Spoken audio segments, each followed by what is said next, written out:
kwibutsa gukunda igihugu n'ibintu vyiza, ariko nuko bamwe bashaka kubikoresha uko bitari. Gukunda igihugu rero twagira twibutse harya nta muntu adakunda igihugu ciwe. Abarundi bose barakunda igihugu cabo, abarundi bose barabona ko bakunda imico yabo, ntawe udakunda igihugu cabo imbarutso.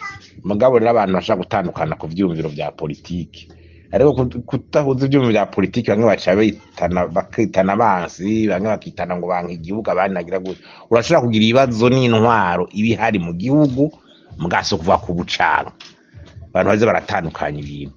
Hari abantu baba bari mu ntwaro canke bari nko mu mugambwe uri ku butegetsi bagaca bamira ngo no bakunda igihugu gusumba abandi, sivyo?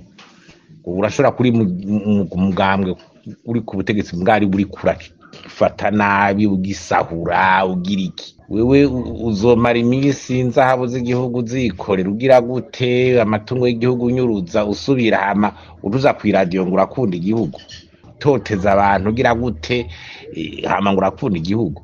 Urumva rero ni ukumenya gukunda igihugu ico bisigura, kandi aho tutatahuye bizoguma bitugora. Hari abakunda igihugu baciguze tuzi nk'umuganwa Rudoviko Rwagasore yaharaniye ukwikukira. Ivyo rero nibaza yuko ari ibintu biba vyumvikana, canke mu kwigura demokrasi Ndadaye Melchior. Ivyo rero nibaza yuko ari ibintu bihambaye cane mu kumenya gukunda igihugu ico bisigura, abantu bagatandukanya kugira ibibazo n'intwaro ziri mu gihugu no kurwanya igihugu, kuko benshi baravyitiranya.